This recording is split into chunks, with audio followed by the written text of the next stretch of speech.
Through the Desert by Henryk Sienkiewicz. Subscribe and stay up to date with new audiobooks.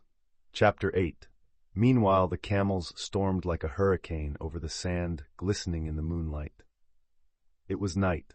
The moon, at first red and large as a wheel, paled and rose higher. The distant heights of the desert were covered with a muslin-like silvery mist, which instead of hiding them from view, clothed them with a mysterious light.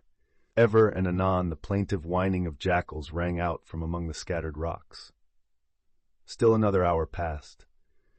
Staś put his arm around Nell to support her and to lessen the springing swing of this wild ride, which was most fatiguing to the girl. The girl asked herself over and over again why they were racing so, and why they did not see their father's tents. At last Staś decided to tell her the truth, which sooner or later must come to light. "Nell," he said, "take off one glove and let it drop without attracting attention." "Why, Staś?" He pressed her to him, and answered with an unusual apprehensiveness in his voice. "Do as I tell you." Nell held on to Staś with one hand, and as she was afraid to let go, she began to draw off the glove with her little teeth, each finger separately, and when she had pulled it entirely off, she let it drop to the ground. "After a little while, throw the other down also," said Staś a few minutes later. "I have thrown mine away, but yours can be seen better because they are light." He noticed that the girl looked questioningly at him and continued, "Nell, do not be frightened, but you see, it is possible that we may not meet your father or mine, and that these horrid people have carried us off. But don't be frightened, for if that is the case, an expedition will be sent after us, and we shall be overtaken and brought back. That is why I told you to drop your glove, so that the searchers can trace us. Meanwhile, we can do nothing more, but later I will think of something. I am sure I can think of something, but don't be afraid. Just have faith in me." After having learned that she would not see her father, and that they were fleeing far into the desert, Nell began to tremble from fright and to cry. At the same time, she nestled closer to Staś, and sobbingly asked him why they had been carried off, and where they were being taken to. He consoled her as best he could, using almost the same words with which his father had consoled Mr. Rawlison. He said that their fathers would follow them and communicate the news to all the garrisons along the Nile. He assured her that whatever happened he would never leave her, and that he would always protect her. But her longing for her father and her desire to see him overcame her fear, and she continued to weep for a long while. Thus they raced through the bright night, over the desert sand, both feeling very sad. But Staś was not only completely discouraged and frightened, but thoroughly ashamed. It is true he was not to blame for what had happened, but, on the other hand, he remembered how he used to brag and how his father had often corrected him for it. Before this, he had been thoroughly convinced that there could be no situation too great for him to meet. He had considered himself an invincible bully, and felt ready to challenge the whole world. But now he realized that he was a small boy with whom anyone could do as he liked, and that he was galloping along on a camel against his will, because a half-savage Sudanese drove it from behind. This was a great mortification to him, but he saw it was impossible to make any resistance. He was obliged to acknowledge to himself that he was really afraid of these people in the desert, and that he dreaded what might still be in store for him and Nell. But he faithfully promised not only her, but himself also, that he would look after her and protect her, if need be, at the cost of his own life. Nell, tired out from crying and the wild ride, which had now lasted 6 hours, began to doze, and from time to time went fast asleep. Staś, who knew that to fall off a galloping camel means instant death, tied her fast to him with a rope which he found on the saddle.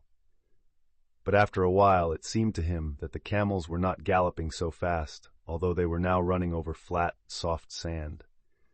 In the distance glowing heights appeared to loom, and on the plains imaginary objects, apt to be seen at night in the desert, came and went in fantastic fashion.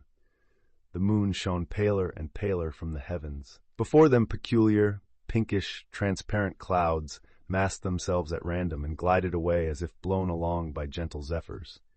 Staś noticed that the camels and the burnouses of the Bedouins in coming into illuminated places suddenly assumed a pinkish hue. and that a delicate pink enveloped the whole caravan. Sometimes the clouds changed to a bluish hue. This phenomenon continued until they reached the heights. On arriving at this chain of hills, the camels slowed down still more. On every side were rocks, which either protruded from the sandy hillocks or were strewn about in the wildest confusion. The ground had become stony. They passed several depressions strewn with stones and resembling dried-up beds of rivers. Sometimes they came upon narrow passes, which they were obliged to ride around. The animals began to step more carefully, lifting up their feet as if dancing, when picking their way through the hard shrubs of Jericho roses, with which the sand dunes and rocks were plentifully covered. The camels stumbled frequently, and it was evident they needed a rest. The Bedouins then halted in a narrow, abandoned pass, slid out of their saddles, and commenced to unload the baggage. Idris and Geber followed their example. They began to look after the camels, to loosen their saddles, to take down the provisions, and to look for flat stones on which to build a fire. They could find neither wood nor manure, which the Arabs burn, but Chamis, Shadigi's son, picked Jericho roses, heaping them up in a large pile, and lighted them. Whilst the Sudanese were busy with the camels, Stash, Nell, and old Dina, the nurse, found themselves together a little apart from the others. But Dina was more overcome than the children, and was unable to say a word. After wrapping Nell up in a warm rug, she sat down on the ground beside her and began to kiss her hands and to sigh. Stash immediately asked Chamis what was the meaning of all that had taken place, but the latter showed his white teeth as he laughed and went off to collect more Jericho roses. Then Stash asked Idris, who answered curtly, "You will see," and threatened him with his finger. When at last the fire from the rose branches, which at first only flickered, burst into flame, everyone sat around it in a circle, except Geber, who remained with the camels, and they began to eat little cakes of maize and dried lamb and goat's meat. The children, ravenously hungry after the long journey, ate also, although Nell's eyes continually closed in sleep. But meanwhile, by the pale light of the fire, Geber's dark face with its shining eyes appeared, as he held up two small, light-colored gloves and asked, "To whom do these belong?" "To me," answered Nell in a sleepy and tired voice. "To you, you little viper," hissed the Sudanese through his clenched teeth. "Are you marking the way so that your father can trace us?" Furiously angry, he beat her with his scourge, a terrible Arabian whip, which will tear open even the skin of a camel. Although Nell was covered with a thick rug, she screamed out with fright and pain, but he did not succeed in giving her a second blow, for Stash immediately jumped up like a wild cat, threw his head against Geber's chest, and grasped him by the throat. So suddenly did this happen that the Sudanese fell on his back with Stash on top of him, and they both rolled over and over on the ground. The boy was very strong for his age, but Geber was soon able to overcome him. At first, he loosened his hands from his throat, then threw him face downward on the ground, and pressing down his neck with his fist, began to use the scourge on his back. The screams and cries of Nell, who grasped the hands of the savage and begged him to let Stash up, would have been of no avail had not Idris unexpectedly come to the boy's rescue. He was older and much stronger than Geber, and from the beginning of their flight from Garak el-Sultani, everyone obeyed his orders. Now he tore the scourge out of his brother's hand, and throwing it far away, cried, "Begone, you fool!" "I shall beat this scorpion to death," answered Geber, grinding his teeth. But Idris caught hold of him by the chest, and looking him in the eyes, said in a threatening undertone, "The noble Fatima has forbidden us to hurt these children, for they pleaded for her." "I shall beat him to death," repeated Geber, "and I tell you that you shall not lift the scourge against either of them again. If you do, I will repay you 10 times over each lash that you inflict." Then he tossed and shook him like a palm branch, and continued, "These children are Smain's property, and should one of them not arrive alive, the Mahdi himself, may God increase his days even more, would hang you. Do you understand, you fool?" The name of the Mahdi had such an influence on all his believers that Geber immediately hung his head, and with great respect and fright continually repeated, "Allah Akbar, Allah Akbar." Stash arose, panting and bruised, but convinced that if his father were to see and hear him now, he would be proud of him, for not only had he run to Nell's assistance without hesitation, but even now, although the blows from the scourge burned him like fire, he did not think of his own pain, but began to console the girl and to ask her if the lashes had hurt her. "What I got, but he will not touch you again. Oh, if I only had some kind of a weapon." The little girl put both arms around his neck, and moistening his cheeks with her tears, she began to assure him that it did not hurt, and that she did not cry from pain, but out of sympathy for him. Thereupon Stash whispered close to her ear, "Nell, I swear I will not forgive him, not because he beat me, but because he struck you." With that, the conversation came to an end.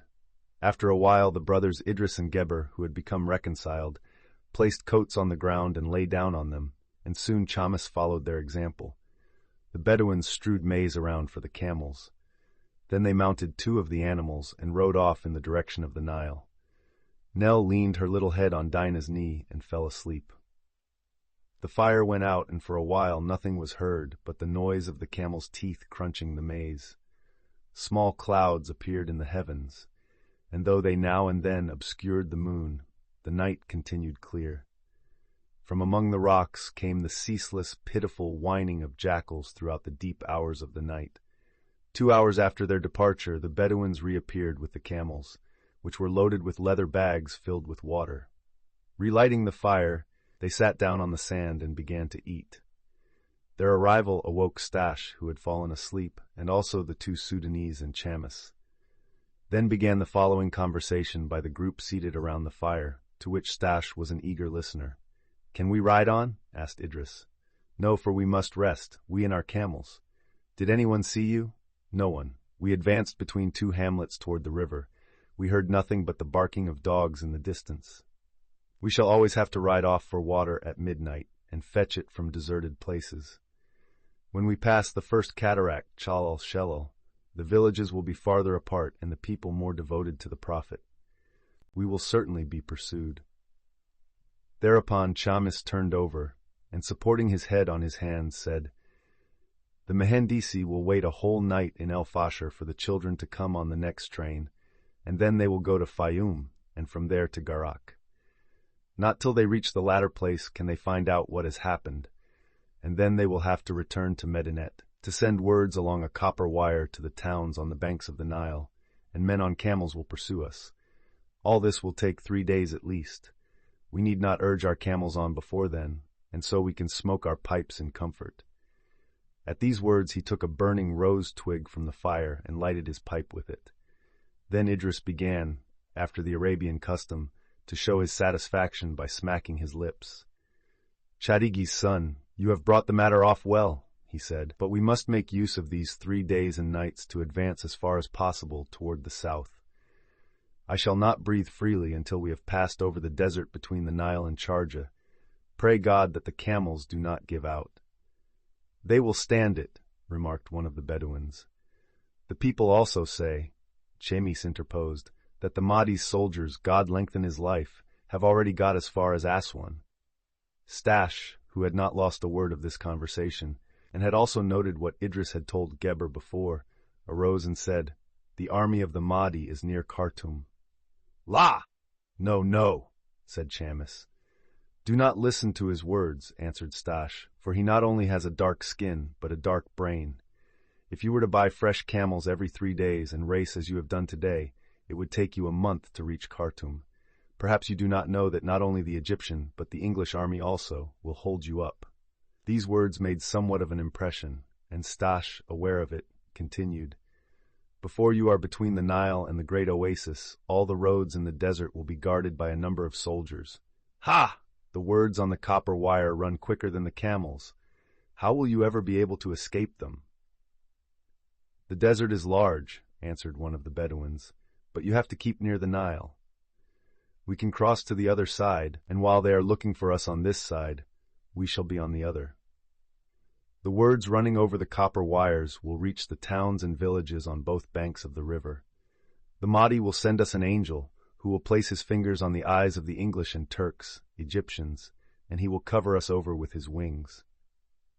"Idris," said Stash, "I am not speaking to Chamis, whose head is as empty as a gourd bottle, nor to Geber, who is an infamous jackal, but to you, I know that you want to bring us to the Mahdi and deliver us over to Smain.